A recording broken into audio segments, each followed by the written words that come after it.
few years ago, I had to go down to Manhattan for a medical test. And I was very uptight going down to Manhattan. The whole experience, I was very uptight about it. For two reasons. First of all, it was a medical test that I was being tested for, even though it wasn't life-threatening. And I was worried what the results are going to be.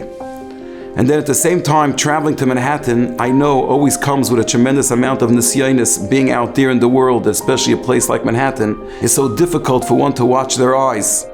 Well, before I went, it was a coincidence that I heard a speech that when a person goes on a trip and he knows he's going to a situation where there may be many nisyonis, it's not enough to say, okay, I'm going to be careful and watch my eyes. He should make a commitment. Hashem, I'm giving you my eyes. My eyes belong to you.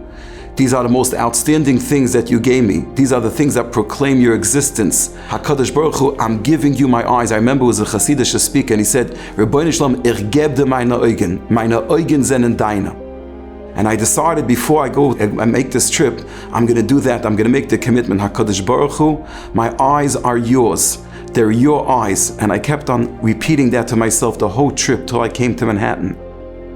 When I came to the doctor, we went through the testing and he scheduled the surgery.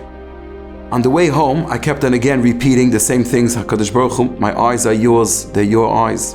And I experienced on the way back a tremendous miracle. And I knew that there's a message over here. And I said, Rebbeinu Shalom, just like I did today, I'm going to continue this. The surgery was scheduled for 2 months. I told my wife, I believe I'm not going to need the surgery. I have a reason why I believe that I'm not going to need the surgery. And from that day on, I was committed with that thing. Keep on repeating, HaKadosh Baruch Hu, my eyes are not mine. They're your eyes. I give my eyes to you. A month later, I went to be retested. And at that time, the doctor said, it's a 50-50 if you need surgery. A month later, after that, he said, okay, healed on its own, you do not need surgery. And since then, that commitment, it's not a question of struggling and fighting with yourself. It's giving over your eyes. HaKadosh Baruch Hu, my eyes are yours. I give you over my eyes. And I'll tell you what happens, exactly like the Rosh teaches us. It doesn't become such an assign. It's not difficult anymore.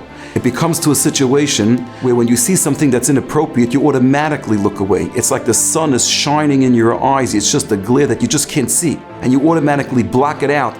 Usually you close your eyes, but even if you don't close your eyes, you just block it out from you, and that becomes your normal situation, your normal thing that you do.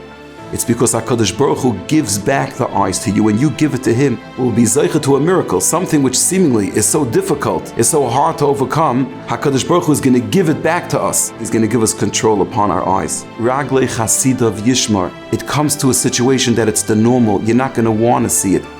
If we are careful with our eyes, if we give our eyes over to HaKadosh Baruch Hu, then we will be answered in our tefillas. We can tell HaKadosh Baruch Hu, we're His. We are yours, HaKadosh Baruch Hu. Please answer our tefillas. And with that, we'll be zeicha to v'secha zena einenu b'shuvacha l'tzion barachim.